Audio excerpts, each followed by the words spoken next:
Let's talk about how to write a two-column proof about a linear pair, or vertical angles, or right angles.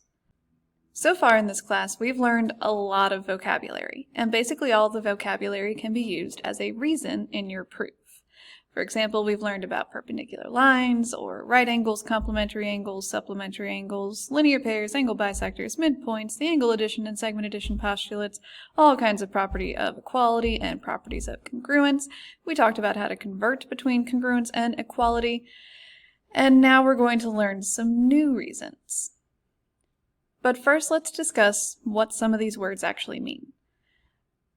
You've seen the word postulate with the angle addition postulate and the segment addition postulate, but today we're going to find our first theorems. So let's talk about the difference between each of these types of reasons. Definitions and properties and postulates are things that we can just assume are true without a proof, like the definition of midpoint or the symmetric property of equality, the segment addition postulate. All of those things are just true. And technically a theorem is something that must be proven to be true based on properties and definitions and postulates, and then once you've proven it once, you can use it in the future. We call that a theorem. Now the good news for you is this year our curriculum coordinator decided to maybe go a little bit lighter on proofs, and this year we don't have to write proofs for our theorems, which makes your life way easier. But technically speaking, we are supposed to write a proof for each of these things, the right angles congruence theorem and the vertical angles congruence theorem, but we're not going to. This first one though, this first new thing that we're learning, the linear pair postulate, since it's a postulate, it's something that we get to just assume is true. The linear pair postulate tells us that if two angles form a linear pair, then they're supplementary. Now you might be saying, well, wait a second, I thought we already knew that. And kind of. So back in Unit 1, when we first learned about linear pairs, I told you that they add up to 180 degrees, but I didn't tell you the actual reason why. I never told you that it was because of the linear pair postulate. I just told you that that was a fact about linear pairs. It's important to me now that we're writing proofs that you know the difference between the definition of linear pairs and the linear pair postulate. The definition of linear pairs simply says that two angles form a linear pair if and only if they're adjacent angles whose non-common sides are opposite rays. That definition actually doesn't say anything at all about their measures or about supplementary or about 180 or anything. It just says visually what to look for. But if you're wanting to say that they are supplementary, then you have to use the linear pair postulate. The linear pair postulate says that if you have a linear pair, then they must be supplementary. And it's also important to note that this postulate doesn't mention 180. The linear pair postulate simply states that if two angles form a linear pair, then they're supplementary. So if you wanted to show then that they're also equal to 180 degrees when you add them together, you would have to use the definition of supplementary angles. Again, this is why I keep saying it's so very important that you really, really know your vocabulary. It's not enough to just be kind of familiar with it.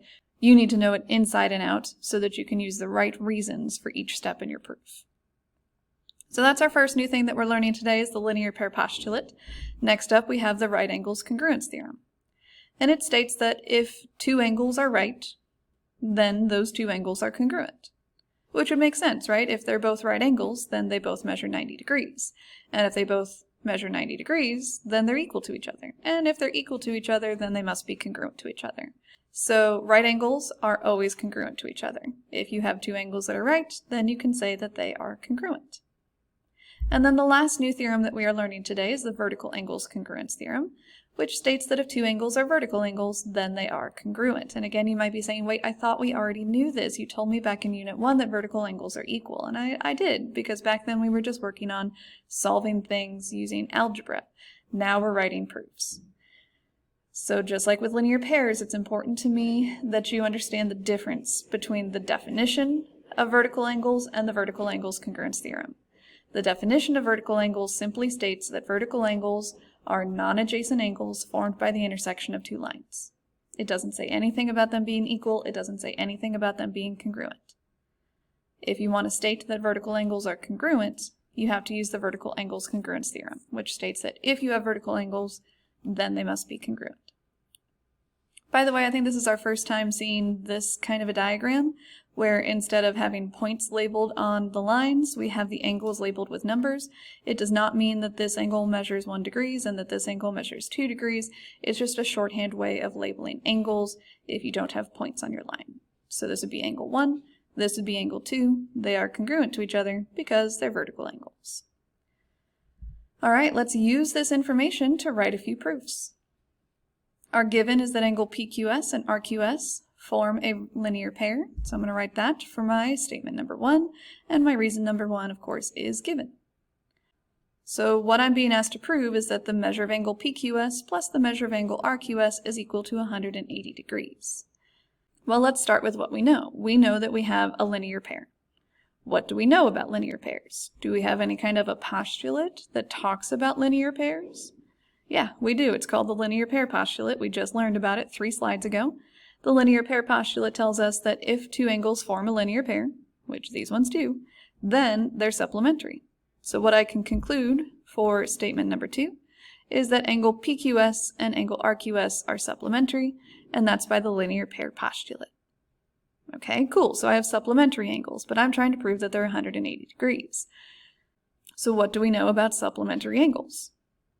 We know that they add up to 180 degrees. So I'll basically copy and paste my proof statement for the last statement in my proof.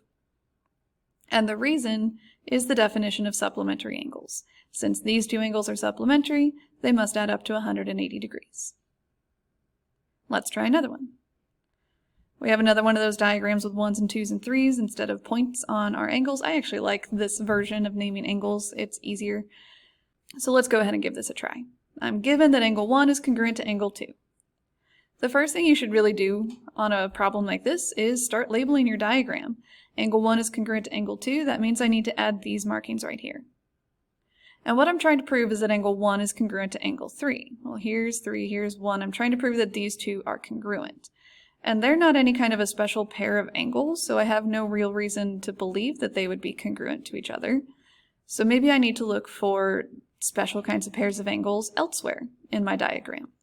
For example, do you see any vertical angles? Yeah, I see that angle 2 and angle 3 are vertical angles. These 2 angles are non-adjacent, and they're created by the intersection of 2 lines, so by the definition of vertical angles, angle 2 and angle 3 must be vertical.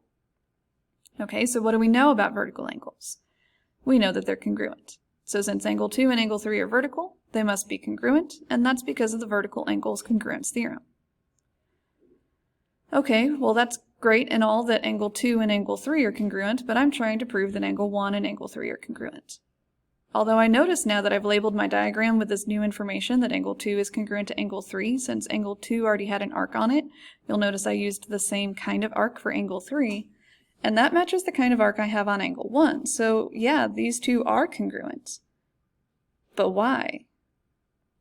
It's something called the transitive property of congruence.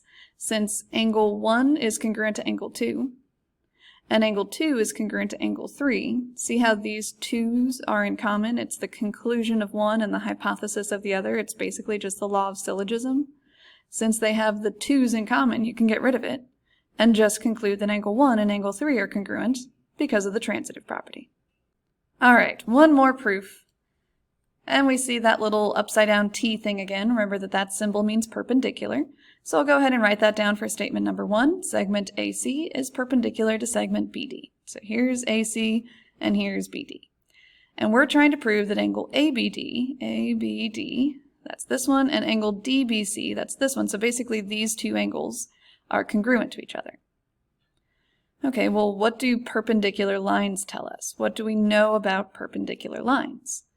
We know that perpendicular lines form right angles. So I could say that both of those angles are right angles because of the definition of perpendicular lines. Well, that's great and all that they're right, but I'm trying to prove that they're congruent. Is there anything that we maybe just learned a couple slides ago that says that if you have right angles, then they're congruent to each other? Yeah, and it's not particularly creatively named. It's called the Right Angles Congruence Theorem, because if you have right angles, then they're congruent to each other. Right Angles Congruence Theorem. So that's all you need to know for writing proofs about segments and angles. We will be writing many more proofs as the year progresses. We'll write proofs about parallel lines and perpendicular lines and triangles and quadrilaterals and all kinds of fun stuff, but this is a good starting point for how to write a proof. And that actually wraps up Unit 2 as well, so you do have a test coming up. In our next unit, which will start at the end of October, we are going to be learning about parallel and perpendicular lines.